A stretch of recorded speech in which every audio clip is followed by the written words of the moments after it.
Alright, so welcome back, and this time what I have for you today is the Curtiss Knives ODT. Just thought I'd bring out something just a little bit different.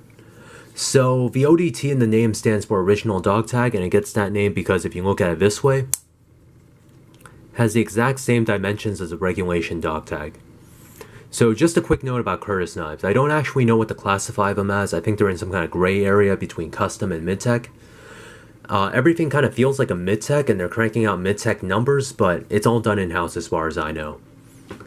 They call themselves custom, but it just has more of a mid-tech feel to me. Either way, I don't know enough to really call it one way or the other, and I'm just going to leave it at that. But chances are you've heard of them before. They're pretty well known for making their F3 series. The ODT is the smallest knife they make, and they make it much the same way. So to use all the same materials and they put the same kind of action on it. Frame's made from 2 slabs of 6AL4V titanium. The blade is in CTS XHP and the whole thing is stonewashed. So the blade has a more reflective stonewash to it. The handle has a more matte finish. But moving on, so claim to fame of this little thing is the blade right here. So it's a 1-inch long blade with 2 inches of cutting edge. And that's because this part right here up front is sharpened as well. So they call this a square tonto. I call it a razor grind because I'm pretty sure John Graham did it first, and that's just what he calls it. But either way, this one right here is ground pretty damn obtusely. So I'm not normally the type of person to go off about blade stock thickness, but the stock on this one just kind of feels a little bit unnatural for what it is. It makes the whole thing kind of feel obtuse in hand and just a bit awkward overall. It's using the same stock as their normal full-size knives, and those things can get up to 3 3/4 inches, but the difference is it's not a very tall blade. It's about 1 inch wide over here, and the grind starts about halfway down. It's a flat grind too, so it reaches the edge, and it just doesn't have too much time to thin out. So it's basically has the geometry of a wedge, and both of those edges too. So granted, you're not going to be able to do much slicing with 1-inch edges, but it's just something to keep in mind. It might not be able to do some of the fine cutting tasks that you might think, like if you're trying to like cut some paper or something like with a factory edge, it's not really going to work all that well unless you have it on surface and you're kind of dragging that point across. And so I'm going to say it really doesn't matter for most of the things that you're going to be using this for, because you basically use this as a tough as nails razor blade and kind of a scraper sometimes. It's about as ergonomic as holding a razor blade too. The best way I've found is actually to just pinch it like this, and then like I said, just drag the point across whatever it is you're cutting. So there just aren't too many other good ways to hold this thing. It's just kind of too small and too oddly shaped, and the whole thing just kind of feels too thick overall, especially for the size of it. But yeah, I know I'm complaining about a novelty knife right here, and don't get me wrong, I know that we're firmly in novelty knife territory, and talking about function is going to be kind of wasted here. That hasn't escaped me. But most people are going to be getting this purely just to get it. It's form over function knife. Yeah, I know all that. But the thing is, I just think that they could have done this one better. And a good example of that is, look at the sharpening choil right here, where it kind of looks like they just kind of gave up. So it looks sharpened all the way to the end, but the choil just doesn't come close to clearing the plunge grind. You can see it a bit more clearly from the back. That part where it's blocked off right there is reflecting light. That's because it's completely dull. It's basically a flat surface right there, and that's why I say it just kind of feels like it gave up at the end. So there's no way you can get that part right there sharp because there's just too much material back there. If for some reason like you use this hard enough to actually need to sharpen it, it's going to recurve and it's going to look awkward over time. Especially on a 1-inch blade, that's just not going to look right. So actually, if you look closely right here, you can see it's already kind of starting to recurve, and this is straight from the maker too. So it came with some of that awkwardness just straight from the maker. It flares up on both sides where it's blocked off at the ends, and you get this little beard right here because you can't really sharpen the last little part down.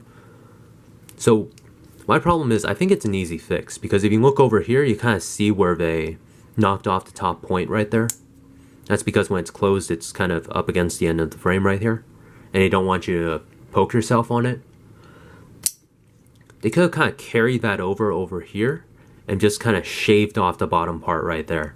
It would have taken out the thing, the little part that can't be sharpened over here. And then it would have let you just get like a nice consistent edge all the way to the end. So just not ideal, something to consider. So yeah, moving on though, let's talk about the mechanics on this little thing. So I will say though, Curtiss is well known for putting a glassy smooth action on their folders, and this one's no exception. It's a small 1" by 2" rectangle, but it still kind of has that Curtiss feel to it. It runs smooth, it locks up alright, there's no side-to-side play when it's locked. No side-to-side play when it's unlocked either. So what that says to me is that everything about the pivot just kind of feels well dialed in, and this is using the smaller version of their spot pivot, by the way. So yeah, about the pivot, tolerances are tight and it's set right from the factory. The problem is in the details. So first up, let's take a look at that flipper right there. Most flippers are pointed this direction. This one's just kind of sticking out in the front that way. So it just kind of looks a bit strange, and it's about as awkward to flip as it looks, at least in the beginning. Once you get it down, it's reliable, but it took me about an hour of messing with it to really figure it out.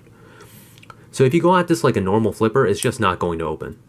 You'll pop it past the detent, but that's going to be about it. You can throw some wrist at it and it'll open that way, but that's not exactly the point. The way I found out is you pretty much need to go at this with the tip of your finger or your nail. Just kind of get a good purchase up here, pull straight back. You can also get up on this corner right here, preload it a little bit. Not like that, or like that. I can do this, I swear. Yeah, kind of like that. But as you probably saw, it's just a lot less reliable for me. It's a little bit finicky. With the whole like flipping it from the top method, I haven't really missed a flip since I got the motion down. I will say though that the flipper is just a little bit sharp. Like when I was trying to figure this thing out, it actually slipped off of it and it drew blood twice, just because it poked it right here on the corner. It might just be me being clumsy or whatever, but just mentioning it for full disclosure. So the thing is, I'm actually not too sure if they can really do too much to fix the flipper. They can probably round it a little bit, but if you see right there, there's a little bit of grinding on the flipper. That's because when you flip it open, it doubles as a lock face on the blade. So it engages the lock bar, or at least it's supposed to. Look at this. I'm not even using that much pressure. Let me get it off the flip. And I can just push that lock bar over with almost no issue. That just means that the geometry isn't quite right and it's not really contacting the way it should. You can kind of hear it too. See, I think I pushed it in that time.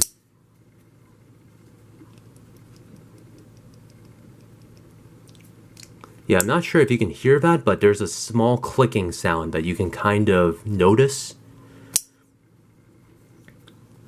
if you really grab the blade and kind of try to do something with it.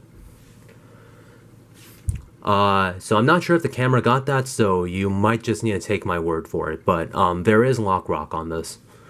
So if you ask me, does this affect the knife, I'm honestly going to say not at all. The blade's just too small for you to really even notice it, and you really do need to grab the blade like that to really make it apparent. The thing is, it's just more of a thing of principle for me. If you're going to charge $300 for it, I just kind of expect a little bit more. The other thing I wanted to touch on, remember that conversation we had on blade thickness earlier? Here's where I think it makes more of a difference. So the thicker your blade is, the wider the distance between the two handle slabs needs to be, the more space you need to hold the blade inside. So this knife is exactly the same thickness as a normal F3, but this isn't exactly a normal knife. On a normal knife, you have a lot more space to work with in the frame. That means more space to fit the blade in. Not so much over here. Let's say, let's say you set the blade down on your desk or something like that. You go to pick it up, you pinch it on the sides, you're touching the blade right there, just with the pad of your finger. So that's just how close it is. The entire main edge on this one is borderline exposed.